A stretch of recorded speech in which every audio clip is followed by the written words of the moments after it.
Perflow explores topics around healthcare, wellbeing, oncology, and integrative medicine from the perspectives of Dr. Paul Chen, a UK-based general practitioner who has a specialist interest in wellbeing, lifestyle medicine, longevity, and cancer care, and Dr. Wafaa Abdelhadi, an integrative oncologist in Egypt who specializes in functional medicine and applied metabolic therapy. The content is for educational and informational purposes only and is not a substitute for personal medical advice, diagnosis, or treatment. While we discuss evidence, professional experience, and reflective insights, listeners should always consult a qualified healthcare professional regarding any medical concerns or decisions about their health. Opinions expressed on the podcast are our own and do not replace guidance from your own healthcare providers. Every health journey is unique. We encourage listeners to take what resonates and seek support when needed. Hi guys, it's Perflow again. Wafaa and Paul. So, today I think we're talking about sleep, Wafaa, is that right? Yes, absolutely. And you know whom I'm most concerned about when it comes to sleep. You? Well, before we take a deeper dive on sleep, I think we need to, as always, talk about what we managed to do since our last episode. So, starting with you, Wafaa, we were talking about stress, weren't we? And then you were going to be more grounded, if that was correct? Yes, yes. And I did long pauses, to tell you the truth. And I wasn't, when you have like the to-do list that never finishes, and then you get very concerned that you didn't finish anything from the to-do list that day. I'm now not concerned with it anywhere. I'll do it the next day. So that's where the pause came, because I had a lot of things to be done the last week, and then I kept interrupted by many people and many chores for the house, etc. And I just said, like, c'est la vie. So let's just go through them, and I think that I managed very well to do that. So I'm grateful for that. So both pause and gratefulness. Pause and gratefulness. What did I do? So I guess it's similar. Wafaa, you know that I had text messaged you not so long ago with the list of things that I had to do. And then suddenly I think writing it grounded me, gave me a bit of pause for reflection. And then I flipped it on its head to then say, well, yeah, I mean, to a certain degree, it's my choice to be busy. But I think if you can put pleasure and put a positive spin to it, it gives you a bit of respite from the stresses in that immediate moment. But also, it put me in a different mindset very quickly and then reduced that stress level. So I think it was a win-win to do that. But it does require a bit of energy, and I think you need to be quite strategic about it, and to making sure that you find you have the bandwidth to recognize when the overwhelm starts to kick in and the stress levels start to build up, and you put your non-negotiables. Anyhow, so this is where we then feed into sleep. And I am very guilty, hands up, that I'm not very good one with sleep. And I think the main problem stems, I see a lot of patients with sleep issues, whether it's difficulty getting to sleep, or if it's like having poor sleep patterns, or broken sleep, or poor quality sleep. There's different dimensions to sleep. And I think the biggest problem is, at least for me, is there's an element where I ascribe positive meaning for the fact that I stayed up late and managed to do X amount more. But the only problem then becomes there's a negative knock-on effect the next day. And you can't gauge on that unless you actually experience it the next day. So it's a sort of a delayed negative gratification, if that's the right way, but as a negative way. And so it's quite problematic for myself. But one interesting thing is that I recently looked up we're talking about various life domains. We're talking about mindset, exercise, diet, stress, and we're now on sleep. And I was asking a few colleagues, and even asked ChatGPT, how do you rank them? And I was very pleasantly surprised to find that sleep does really come high up, because obviously it's fundamental to life, as with eating. But we then take it for granted, but we don't really take a deep dive to then say this is really, really important. And so this is something that I need to focus on definitely much more. And I think today's conversation will take a slightly more deeper dive on the sleep, the biochemistry side of things. But again, from a patient's perspective, starting with the fact that, of course, medication is not always the right answer. Yeah, start with the non-medication aspects, and often it might be about sleep hygiene. There may be small hacks that you could do, like wear blue light blocking glasses. I think like lavender oils can be quite useful. There are various ICBT, this is cognitive behavioral therapy for insomnia. There are various gadgets like the Dodo that fires a sort of blue light to the ceiling. So there's all these other things that I often talk to the patients about. And of course, managing stress and all the other life domains will have a positive ripple effect and ditto the other direction.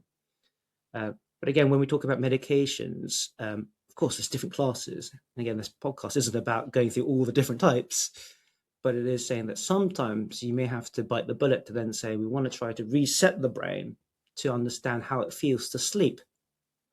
And then get them to, of course, lean into their positive choices or reduction of their negative choices to make sure that they can sleep better. Wafaa, are there any things that you do? Because I know you're equally not as good or even better than me when we come to sleep. Well, you know that I'm a fast coffee metabolizer, so I drink the coffee to sleep, not the other way around. But listen, when it comes to sleep, it's my number one priority.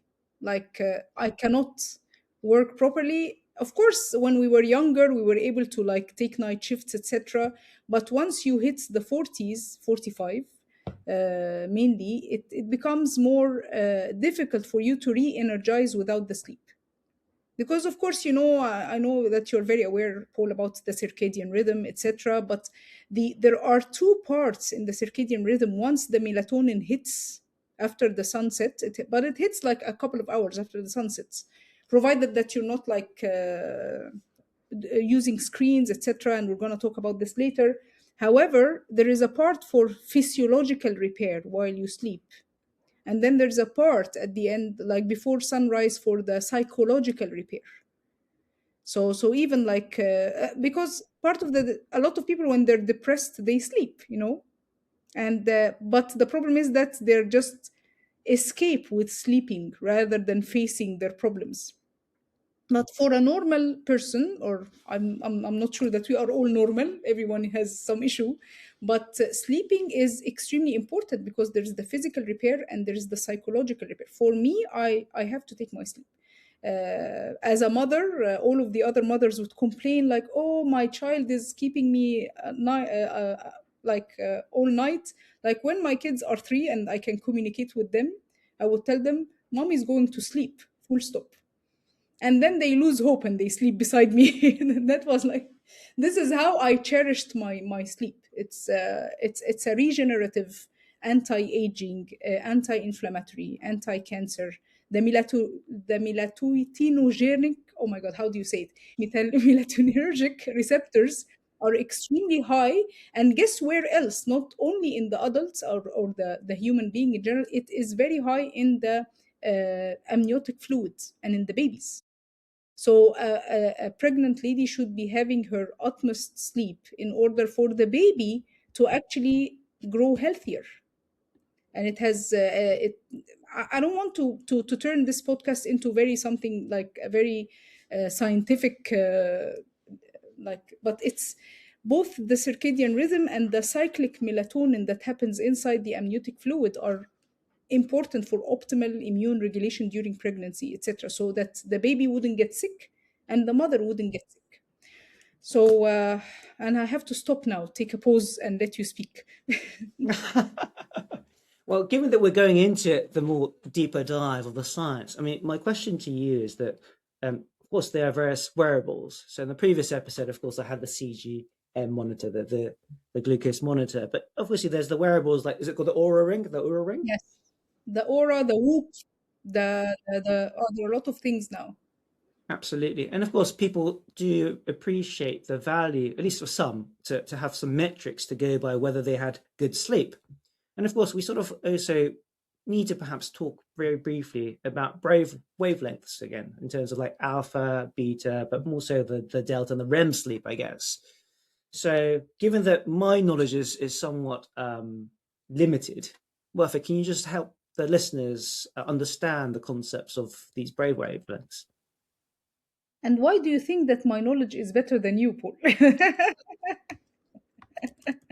You're the Well, specialist. I'm the yeah, generalist. yeah. uh, well, from my experience, something like the havening technique.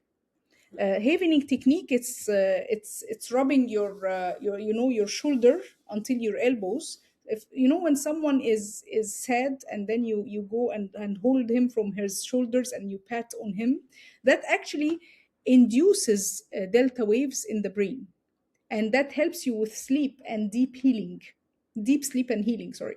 So and I have tried this actually, to use this havening technique for 20 minutes. If someone actually taps on their shoulder, from the top of their shoulder going back to their elbows, in with using both hands, just listening to like a calm music, or just listening to the surrounding, like it's a combined like meditation and havening technique, you will find for 20 minutes that your brain sometimes, like, you are numb, like you don't care about anything, you are very focused, you are very relaxed.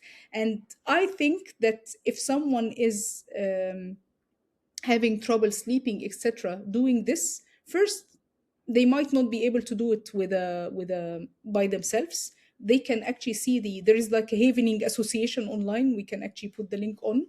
But it's amazing how beneficial it was for me, because sometimes our job is very stressful, and what, yeah, like whatever happens, it's stress will come either ways.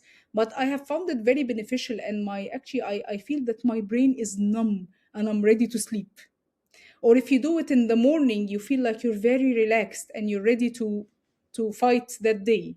So the those are, you don't put yourself into theta and delta waves much often, through, because you don't have time to pause. Like when you do meditation, yes, some of these waves come, but you need to stop the brain for a second, reassess, and give it some. You are processing something like 70,000 thoughts at the same time, and you're supposed to be doing one thing, but your brain is processing many orders throughout the body. So I think that one of the things that I ask my patients to do is, now that I've learned it, I've tried it, do one. See one, do one, teach one. Yes. Exactly. So this is the very first thing that I ask my patients to do, and I just tell them, like, about the stress, about the sleep, and as you mentioned about the sleep medications, I do not recommend sleep medications, maybe at the beginning, but I'm afraid that once you use it, people rely on it. Like, why should we do these lifestyle modifications when we can just pop a pill? So popping the pill will not treat the root cause of that sleep or disturbances that happened in their lives. So yeah, that's my perspective about the brain waves. I think your that knowledge is really interesting, because I think you get the ability to then understand why it's important. Of course, it's not for everyone to know all the intricate details of the science, but it's a bit like when I have the thing there, right, the other day with the sugar string. It gives you something to go by with the metrics to then say, for you as the individual, how good is my sleep? Of course, with the delta waves and the theta waves and the REM sleep, I mean, you're not going to put EEGs, the leads, to look at where your wavelength is. But again, that knowledge is quite useful. And it's sort of a bit of a sidebar there, but I think listeners, you may have had those situations where you're just about to fall asleep or you're just about to wake up. There are various psychiatric terminologies for that. But basically, like when you're in the shower, you have those eureka moments.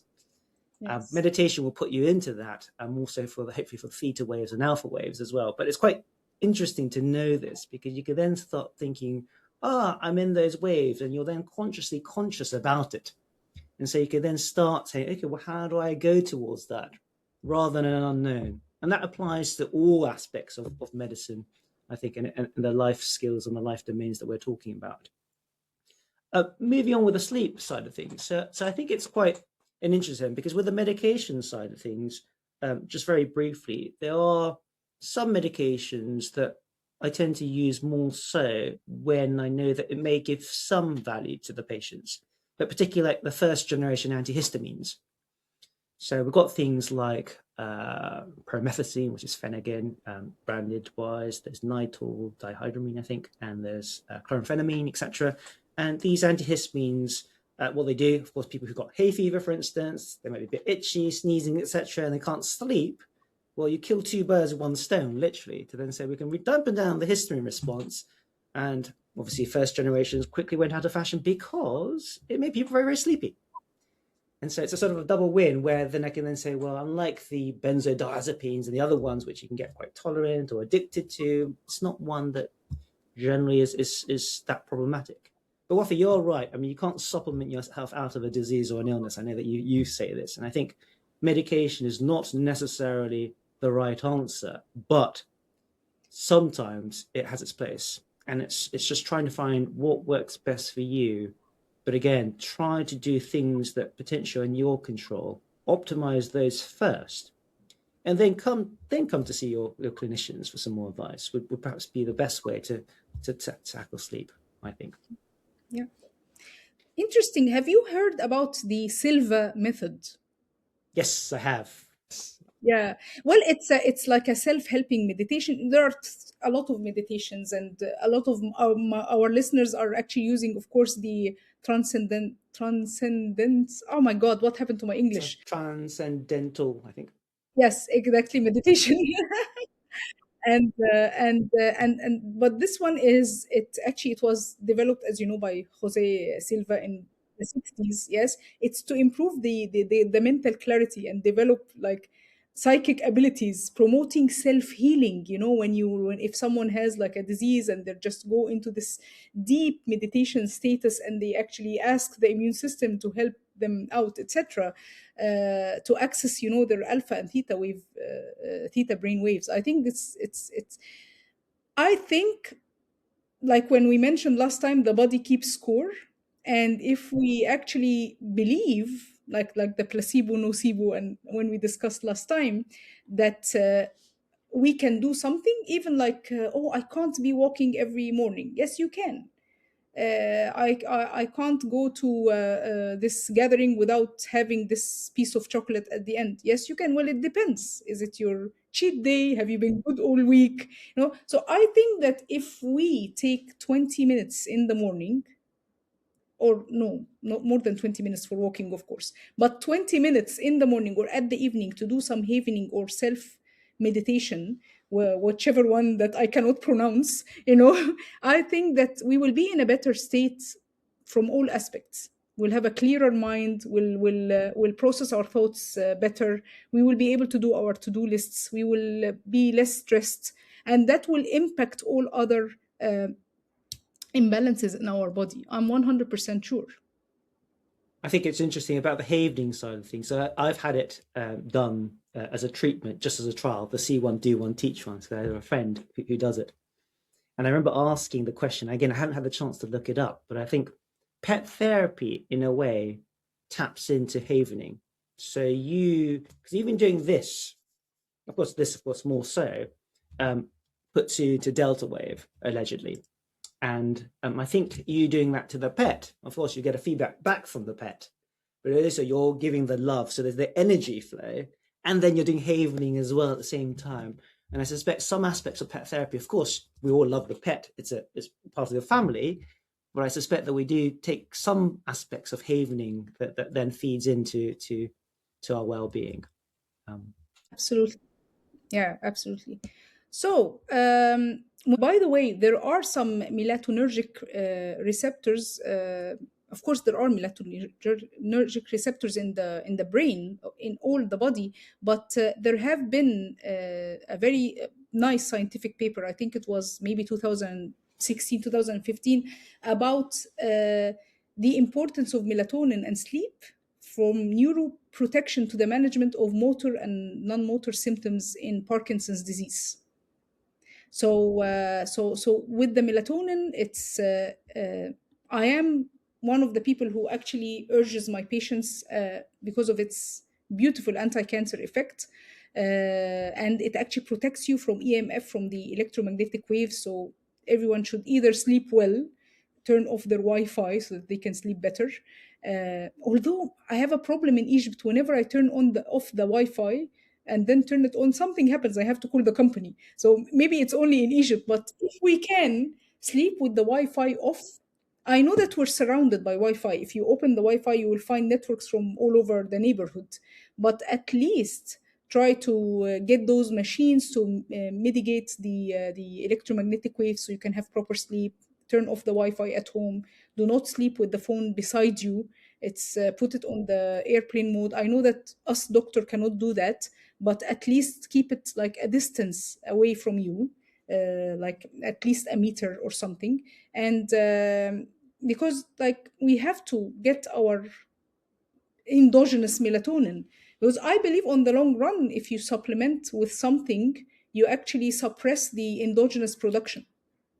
With cancer patients, of course, and their anxiety and their lack of sleep and the stress, I do supplement it for various reasons. But it's very important for neuroinflammation, decrease and the tolerance to pain, with the infertility, fibromyalgia. It actually, low melatonin can actually cause mitochondriopathies, and we know that the problems in mitochondria actually affects many diseases, not just cancer. So I do believe that if someone needs a boost of melatonin, they can supplement themselves with melatonin at night, but they should start but they have to make sure that low melatonin is for sleep. High melatonin is for the anti-inflammatory and anti-cancer and anti benefits that it has.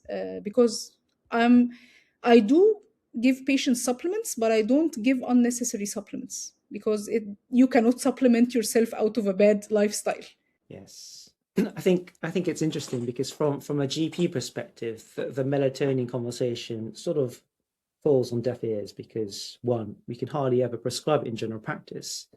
It's a prescription grade medication and it doesn't get prescribed at high doses anyway, at least in conventional medicine. So by all means, I think it's quite difficult sometimes to get really good information about melatonin, particularly in the UK. So it's good that we've got one expert here giving it the science and where things come into play. What are your thoughts? Wafaa, I know you're based in Egypt. In the UK, there's just not enough sunlight. Yeah, it's just dark, full stop. Do you have any thoughts about these lamps, they call it the SAD lamps, and other things that may nudge us to better circadian rhythm? Yes, well, in Egypt, well, you're lucky. Now you will have more melatonin in the UK. However, from living in the UK for quite some time, uh, Germany does better, because when I went to Germany, they closed the light of the streets, the shop, by 7 p.m. And the streets are dark. Like I went to several conferences there. It depends on the city, of course, but by 7 p.m. everything is dark, including the houses. They actually changed the lighting in the houses to be damper, so that you can actually promote, and they sleep early, wake up early, so they are in sync with their, hopefully, circadian rhythm. In Egypt, there are a lot of, and everywhere in the world, there are a lot of challenges, because of course the screen time, working online, so you have to meet someone in the States, you have to meet them and in Australia, so it's very important. So that's why I bought my blue blockers. I'm going to wear them here for a moment. So I use those when I watch TV at night, when I read something on the screen at night. It is one of the gadgets that it actually reduces the light that goes into your eye, because the eye is part of the nervous system. So if the eye sees light, it will go say to the brain, hey, we're not there yet, stop that melatonin surge, and increase your cortisol again. And here we are, chronic exposure to cortisol. So I think we can change the lighting system at home, but that's for very rich people, like to have two types of lightings. But we can, however, modulate it with lamps, like you said. And back in the old days, what did we do at night? We opened candles. So we had the candle light, and so that's not LED, the white ones. And generally in longevity clinics, they have the, the most of the lights are in like a violetty or reddish spectrum, so that people can go and they can regenerate their mitochondria. There is now hue light therapy with Dr. Henning Sauper in Germany, where you can just go and you regenerate your mitochondria with the right red light. And infrared sauna, so you can regenerate your mitochondria and optimize the your mitochondria in various methods. But if we are doing the simple things, the simple things is like sleep as early as possible. If you can buy the blue blockers, buy the blue blockers. If you have this lamp and you can just dim the light and you are working, just dim the light, use the blue blockers, and hopefully wake up early and sleep early. That's what we can do. Excellent. So on that note, I think we're coming to the end. And as always, we ask ourselves, what are we going to do till next time? So Wafaa, what are your thoughts in terms of sleep that you're going to do till our next episode? I'm an excellent sleeper. I'm sure. but I'm gonna use my blue blockers more often. Because I sometimes forget it, and you work on the laptop for many hours, or even like I go watch something or go out. But you should not be ashamed of wearing blue blockers, because very little people, when they go out at night, they use the blue blockers, unless you think yourself as Tony Stark from Iron Man. Yes, your favorite. Yes. But do not be ashamed of something because that your neighborhood or your other friends do not do it. And I hope that we provide to our listeners, to our friends, to our family through this podcast the right things, that we're not complicating things. We just need simple things to be done to live longer, better, healthier, and looking after ourselves first. Excellent. Then my turn. What am I going to do? Yeah, so I have to thank you, Wafaa, and Elliot, who's in the background. Each time that we're doing this podcast, I actually, the day before, tell myself I need to sleep an hour early, so that, for clarity's sake, I need to have the ability to articulate my words, have the clarity of thought, be able to think on my feet. And it's interesting because I genuinely believe that hour, the extra sleep, does enable me to function better. So it's just being able to ascribe the positive meaning to it and make it a habit, not just in the setting of this Perflow podcast, but just in day to day. Just keep reminding myself when it's 12 o'clock, 1 o'clock, and it might be that I'm writing something about sleep. The irony of it is saying that I'm writing it at 1 o'clock. Who am I to say? Is to then just say, no, enough's enough. And it goes back to your earlier comment very early on about reflecting, but you have that list of things to do, and you may just have to bite the bullet saying, enough's enough for today. I've done enough.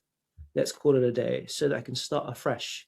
So I think when we go to sleep, of course, it detoxifies, you assimilate all those, that overstimulation of the brain, all that information. There's a lot of rubbish in it, as well as really good stuff.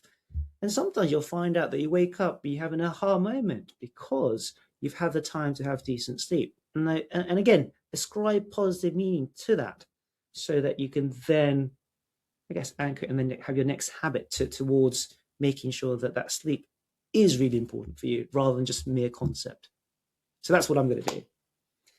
So I think on that note, the listeners, what are you going to do? You could just say good night after this podcast and go to sleep. That's one option. But do you have a bit of a think to say, are there bits that you might be able to do to make sure that your sleep quality or your sleep duration or your sleep time can all be optimized to the next level? So on that note, we'll see you soon. Yes. Bye for now. Bye.